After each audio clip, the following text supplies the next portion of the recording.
Hello नमस्कार। LPP यानी linear programming problem का ये लेक्चर नंबर 6 है। इससे पहले 5 वीडियो इसके अपलोड हो चुके हैं, तो ये 6वें नंबर का वीडियो है। एलपीपी यानी लीनियर प्रोग्रामिंग प्रॉब्लम, हिंदी में कहेंगे हम इसको रैखिक प्रोग्रामर। तो क्वेश्चन को ध्यान से देखना, सारे वीडियो यूट्यूब पर डले हुए हैं। जी चैनल को सब्सक्राइब कर देना, जिससे जो भी वीडियो है उनकी नोटिफिकेशन तो मिलती रहेगी। क्वेश्चन क्या है कि एक व्यापारी सिलाई मशीन और ट्रांजिस्टर बेचता है। कोई व्यापारी है, उसका व्यापार है, किसका है? एक तो उसका व्यापार है सिलाई मशीन का, और दूसरा उसका व्यापार है ट्रांजिस्टर का। दो चीज बेचता है वो। दो चीज बेच के अधिकतम 30 नग दुकान में रख सकता है। उसके पास जो भी गोदाम है या दुकान है, उसमें ध्यान देना 30 नग रख सकता है, इससे ज्यादा जगह नहीं है उसके पास। 30 नग यानी 30 नग में क्या क्या शामिल है? सिलाई मशीन और ट्रांजिस्टर। इससे ज्यादा वो जगह रखने की है नहीं उसके पास। तो इसमें 30 जो नग है वो फिक्स है, इससे ज्यादा नहीं, याद रखना। दूसरी बात, अधिकतम 45 रुपए की पूंजी लगा सकता है। जो भी कोई व्यापार करेगा तो उसके पास पूंजी होगी, वो भी फिक्स होगी। तो दो चीज यहाँ पे फिक्स है, एक तो 30 नग फिक्स है, एक 45 रुपए की पूंजी है, वो भी फिक्स है। दोनों चीज फिक्स है, इससे ज्यादा नहीं, इसके बराबर या इससे कम, लेकिन ज्यादा नहीं। ध्यान देना, अधिकतम 30 नग, अधिकतम 45 रुपए की पूंजी। सिलाई मशीन 250 रुपए प्रति नग और ट्रांजिस्टर के लिए 100 रुपए प्रति नग करना पड़ता है व्यय उसको। जिससे क्या होता है कि मशीन पर 40 रुपए और ट्रांजिस्टर पर, यानी सिलाई मशीन पर 40 रुपए और ट्रांजिस्टर पर 25 रुपए का लाभ होता है। तो अधिकतम लाभ ज्ञात कीजिए। यानी अधिकतम लाभ हमें ये बताना है कि कितनी सिलाई मशीन बेचेगा वो, कितने ट्रांजिस्टर बेचेगा, तो उसको अधिकतम लाभ हो जाए। तो हम यहाँ पे क्या करेंगे, जो सिलाई मशीन के नग हैं उन नगों की संख्या मानेंगे x, और जो ट्रांजिस्टर है उन नगों की संख्या मानेंगे y। तो माना, क्या माना? हमने माना कि जो व्यापारी है वो सिलाई मशीन, जो व्यापारी है जो सिलाई मशीन बेचता है, या सिलाई मशीनों की उसके पास संख्या है। माना सिलाई मशीनों की संख्या x, कितने? x, तथा ट्रांजिस्टर की जो संख्या है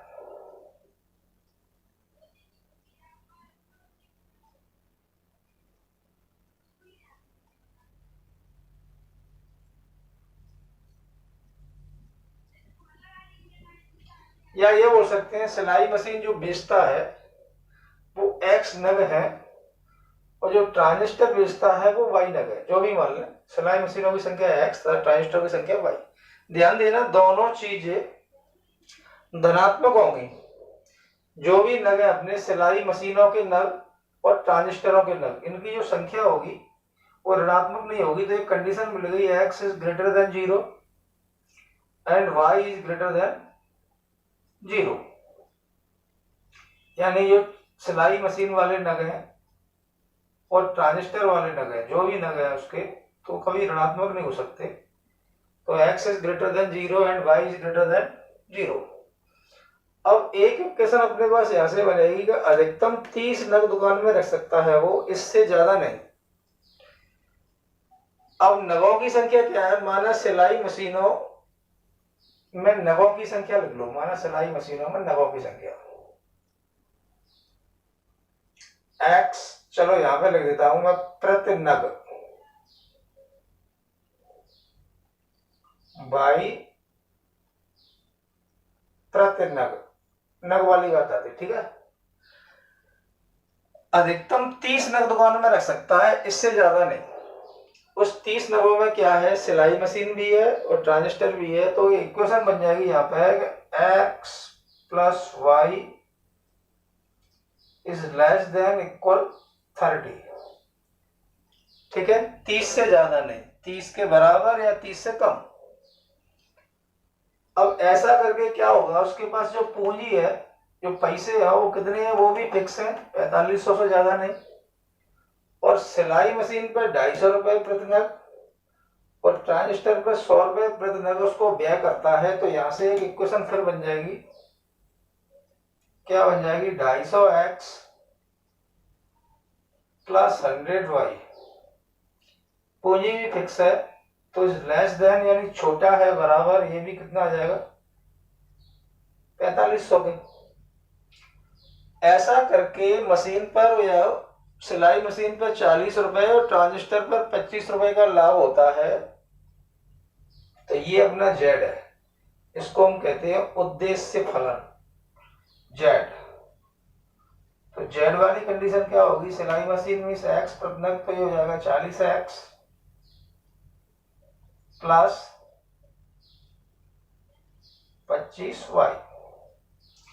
तो ये अपनी कंडीशन बन चुकी। यहां हमें इस प्रकार की इक्वेशन मिल चुकी, x बराबर 0, y बराबर 0, x बराबर 0 पर y अक्ष होता है एंड y बराबर 0 पर x अक्ष होता है, ये तुम्हें पता ही होगा। ठीक है, अब दी गई समीकरणों को पूर्ण समता के चिन्हों से बदलने पर हमें निम्न समीकरण प्राप्त होते हैं। तो हम क्या करेंगे, लेस देन इक्वल यानी छोटे का जो निशान है वो बराबर में आ जाएगा। तो यहां से बन जाएगा x प्लस वाई बराबर 30। एक तो इक्वेशन ये हो गई, दूसरी हो जाएगी 250x प्लस 100y बराबर 4500। दी गई समीकरणों को पूर्ण समता के चिन्हों से बदलने पर हमें निम्न समीकरण प्राप्त होंगे। समीकरण क्या होंगे, ये पूर्ण समता के चिन्हों से बदलेंगे तो ये लेस देन इक्वल है ना, उसको हम बराबर में चेंज कर लेंगे। ये एक समीकरण है, इसको तुम देखो इसमें डिवाइड जा रहा है, अब इसमें 50 का भाग देख सकते हैं। तो दोनों पक्षों में 50 का भाग देने पर, 50 का भाग देने पर, तो 50 का भाग जब 250 में देंगे तो कितनी बच जाएगा, 5 बार 5x। 50 का भाग 100 में देंगे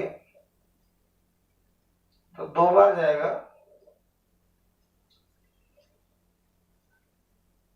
और 50 का भाग जब 4500 में देंगे तो ये 90 बार जाएगा। ये हो गया समीकरण नंबर 2। एक समीकरण मिल गया हमें 5x प्लस 2y बराबर 90 और दूसरा मिल गया x प्लस y बराबर 30। इन दोनों समीकरणों की सहायता से हम क्या करने वाले हैं, यहाँ पे ध्यान देना, x और y की वैल्यू निकाल, कुछ पॉइंट निकालने वाले हैं। तो समीकरण 1 से ध्यान देना, फ्रॉम इक्वेशन फर्स्ट, समीकरण किससे, 1 से। समीकरण 1 का यूज होने वाला है। समीकरण 1 में या 1 से जो भी, अगर मैं इसमें y बराबर 0 लगा दूं, समीकरण 1 में y की जगह 0 लगा दूंगा तो x का मान कितना आएगा, तब x की वैल्यू आएगी 30। तो यहाँ पे पॉइंट मिल गया हमें 30,0। और इसी समीकरण 1 में यदि मैं x बराबर 0 लगा दूंगा, पुनः x बराबर 0, तो मालूम है x 0 हो जाएगा तो y का मान 30 हो जाएगा, तब y बराबर 30। पॉइंट हमें फिर मिल गया एक 0,30, 2 पॉइंट मिल गए हमें, 30,0 और 0,30। अब समीकरण नंबर 2 का इस्तेमाल होगा। समीकरण 2 से, समीकरण किससे, तो समीकरण 2 में क्या करेंगे, वही y बराबर 0 तो x बराबर क्या आएगा, x बराबर 0 तो y बराबर क्या आएगा। तो समीकरण 2 से या समीकरण 2 में y की जगह 0 लगाओ तो y 0 हो जाएगा, तो क्या बचेगा, 5x बराबर 90। x का मान निकालेंगे 90/5, 5 से कितनी बार कटेगा जी, 5 एकम 5 बचा 4, 5 अट्ठे 4, 18 बार। तो यहां से हमें पॉइंट मिल गया, पॉइंट क्या मिल गया, पॉइंट मिल गया 18 0। अब इसी समीकरण 2 में x बराबर 0, x बराबर 0, तब x का मान 0 करेंगे तो क्या मिलेगा, 2y बराबर 45 और y की वैल्यू निकालेंगे तो ये हो जाएगी 45/2 यानी 90। और हमें यहां से पॉइंट मिल गया, x का 0 था तो y का मिल गया 90, 0,90। क्लियर। तो क्या क्या पॉइंट प्राप्त हुआ हमें, पहला पॉइंट प्राप्त हुआ 30,0, 0,30, 18,0 और 0,90। इन पॉइंटों की सहायता से हम एक ग्राफ का निर्माण करने वाले हैं। यहाँ पर पॉइंट कहां तक है, हाईएस्ट देखो 2 से 2y बराबर क्या हो जाएगा जी, 1 मिनट। समीकरण 2 है ना ये, समीकरण 2 में अपने क्या किया, अपने समीकरण 2 से y बराबर 0, तो 5x बराबर 0, x का मान 90/5 है 18। अब इसी समीकरण में क्या किया हमने, x बराबर 0 तो 2y बराबर 45, 2y बराबर कितना आया, इसमें x की जगह 0 लगाएंगे यहाँ, तो 2y बराबर 90 था ये, वही तो सोच रहा था ये क्या हो क्या रहा है। अब 2y बराबर 90 तो ये हो जाएगा 90/2 यानी ये पॉइंट आ गया अपना 45। तो ये पॉइंट मिल गया अपन को 0,45। क्लियर। हाईएस्ट पॉइंट कहां तक है इसमें, देखो 18 है, 45 है, 30 है। तो हम एक ग्राफ का निर्माण करने वाले हैं।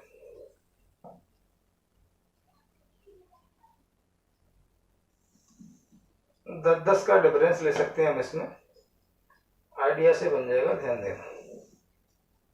सबसे बड़ी संख्या कौन सी है इसमें,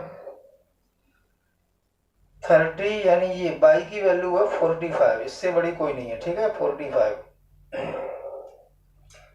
10 का डिफरेंस ले सकते हैं, x एक्सिस y एक्सिस, ये होता है अपना ओरिजिन, इसको हम कहते हैं मूल बिंदु।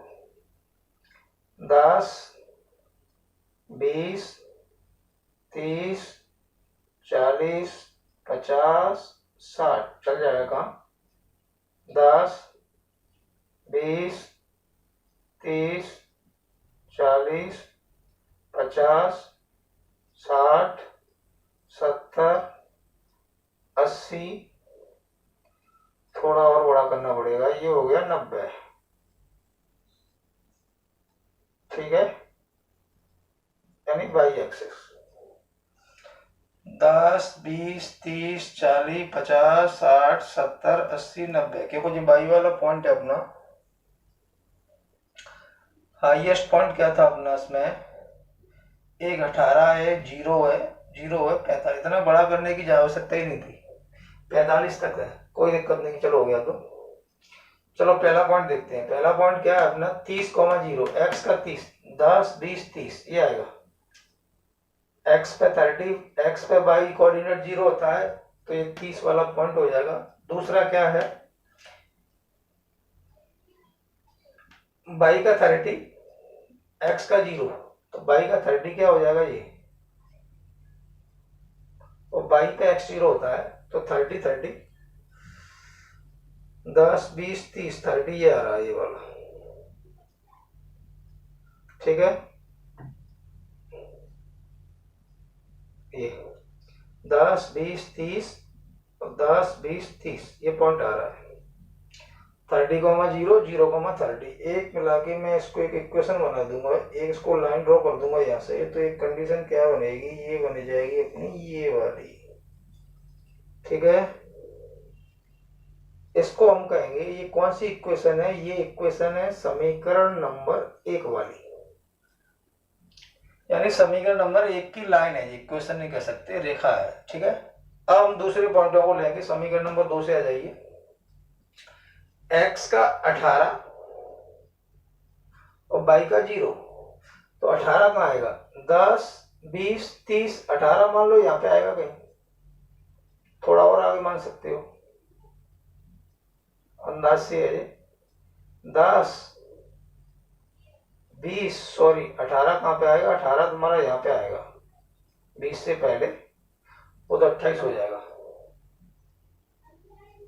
तो 18 ये आ गया मान लो अपना, x का 18 और बाई 0 होता है ये, तो 18 इसको मान सकते हो तुम।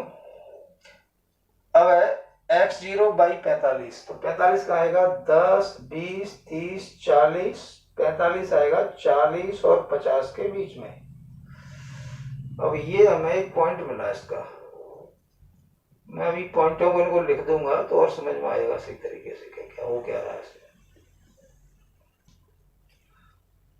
ये वाली लाइन है, इसको हम कहेंगे इक्वेशन नंबर सेकंड। ठीक है, क्लियर। ये पॉइंट लिख लेता हूं, ये वाला पॉइंट कौन सा था, ये पॉइंट था अपना 18, तो ये पॉइंट हो गया अपना 18,0, ये था 30, ये हो गया 30,0, तो ये हो गया अपना 0,30, और ये था अपना 45, तो ये वाला हो जाएगा अपना 0,45। ठीक है, अब यहाँ पे हम सुसंगत क्षेत्र निकालेंगे। सुसंगत क्षेत्र बोलते हैं, फीजेबल एरिया बोलते हैं, किस एरिया को ये फीजेबल कर रहा है, यानी कौन सा एरिया सुसंगत है। तो इसके लिए सबसे पहले क्या देखना पड़ेगा, ये निशान देखना पड़ेगा, ये लेस देन इक्वल, यानी ये छोटे का निशान है इक्वेशन नंबर फर्स्ट में, और इक्वेशन नंबर सेकंड थी उसमें भी लेस देन है, तो लेस देन आएगा। तो जो फीजेबल समीकरण नंबर 1 पे आओ, पहले लेस देन का साइन है तो फीजेबल एरिया ही नीचे आएगा मूल बिंदु की साइड में, ये इधर। इक्वेशन नंबर सेकंड की बात करें तो सेकंड ये है, तो इसमें भी लेस देन का साइन है, तो सेकंड में भी फीजेबल एरिया नीचे आएगा, दोनों में फीजेबल एरिया नीचे आ रहा है, तो एक जगह मिल जाएगी हमें ये वाली, ये तुम्हारी फीजेबल एरिया होगी। अब ये जगह किन किन पॉइंटों से घिरी हुई है, जैसे मान लो ये हो गया O, एक तो पॉइंट ये है, इसको हम कहेंगे मूल बिंदु, ये तो फिक्स होता है 0,0।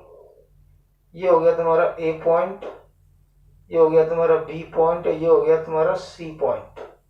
तो C हमें पता है 0,30, ठीक है। O हमें मालूम है 0,0, A मालूम है हमें 18,0, लेकिन B नहीं मालूम। तो B है क्या, B है समीकरण नंबर 1 और समीकरण नंबर 2 का प्रतिच्छेदी बिंदु है ये। तो समीकरण 1 और 2 को जो हल करके जो हमें पॉइंट मिलेंगे, समीकरण 1 ये है, समीकरण 2 ये है, विलोपन से डायरेक्ट जो भी एलिमिनेशन मेथड है मल्टीप्लाई करके डायरेक्ट सॉल्व कर लेना, मैं सीधा बता रहा हूं इसको। इसका आंसर आएगा 10,20, कौन सा 10 यहाँ रख दो, 20 सेटिस्फाई हो रहा है, 10 पंजे 50, 20 दूनी 40 और 90, ठीक। तो समीकरण 1 और 2 को हल करने पर मैं सीधा लिख दिया, याद रखना तुम हल कर लेना। समीकरण 1 व 2 को हल करने पर सॉल्व कर लेना समीकरण नंबर 1 और 2 को, तो तुम्हें क्या मिलेगा कि x की वैल्यू मिलेगी 10 और y की वैल्यू मिलेगी 20। तो यानी ये B पॉइंट है वो समीकरण नंबर 1 और समीकरण नंबर 2 का प्रतिच्छेद बिंदु है ये। तो पॉइंट क्या हो जाएगा, ये हमें पॉइंट मिल गया 10,20। सिंपल है, इक्वेशन चाहे जो सॉल्व कर सकता है, समीकरण नंबर 1 समीकरण नंबर 2 एलिमिनेशन विलोपन जिससे भी आए वो डायरेक्ट भी सॉल्व हो रही है, 10-20 से सेटिस्फाई हो रहे हैं दोनों इक्वेशन, ठीक है। अब हमें फीजेबल जो एरिया मिला वो क्या मिला, OABC, सुसंगत क्षेत्र बोलते हैं इसको हिंदी में। इसका क्या मतलब है, अगर तुम्हें लग रहा हो x बराबर 0 मीन्स y बराबर 0 मीन्स xh, मैं इसको मिटाता हूं, ठीक है।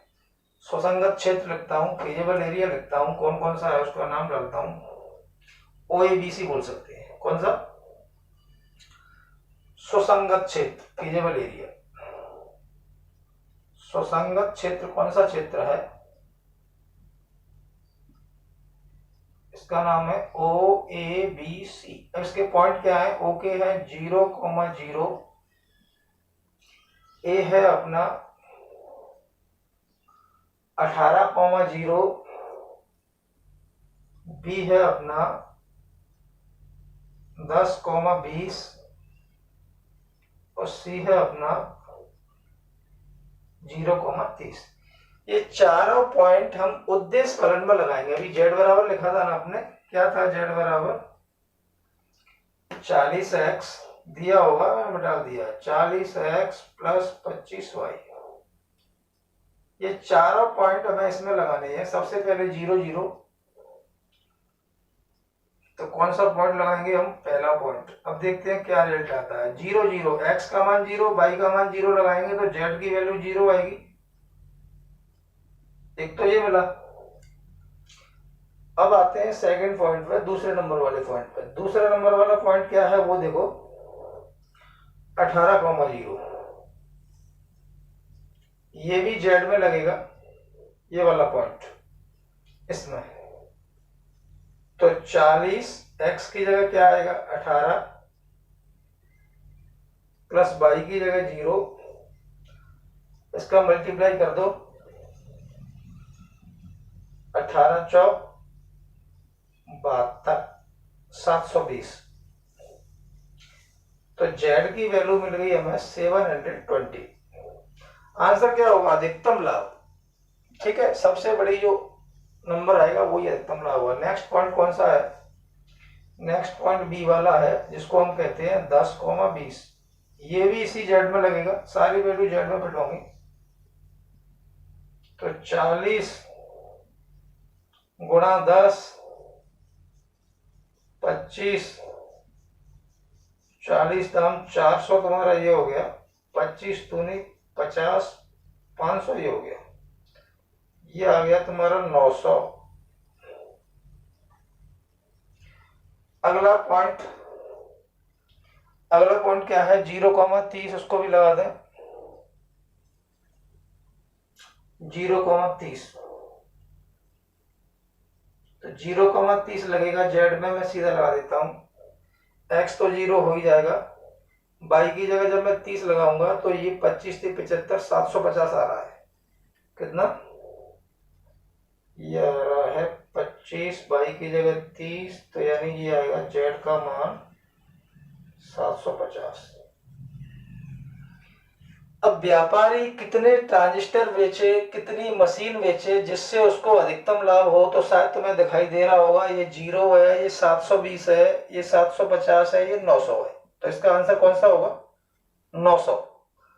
अब आंसर लिखने का तरीका क्या होगा वो मैं बता दूं। अधिकतम लाभ बताओ, तो अधिकतम लाभ कितना है, अधिकतम लाभ मैक्सिमम प्रॉफिट, अधिकतम लाभ जेड बराबर 900। तो ये तो तुम्हारा आंसर है।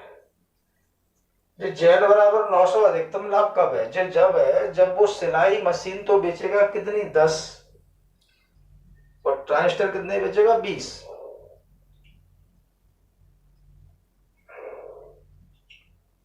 सिलाई मशीन ये 10 बेचेगा और ट्रांजिस्टर वो बेचेगा 20। तब उस व्यापारी को 900 रुपए लाभ मिलेगा। जब वो सिलाई मशीन 10 बेचेगा और ट्रांजिस्टर 20 बेचेगा, तब उसको 900 रुपए का क्या होगा, लाभ। तो इसका आंसर क्या है, अधिकतम लाभ जेड बराबर 900। कब, किस पॉइंट पे, 10,20। 10 का मतलब सिलाई मशीन और 20 का मतलब ट्रांजिस्टर। तो ये अपना आंसर है। Thank you, please subscribe my channel. ये लेक्चर नंबर 6 था, इसके बाद मैं 7 अपलोड करूंगा। Thank you.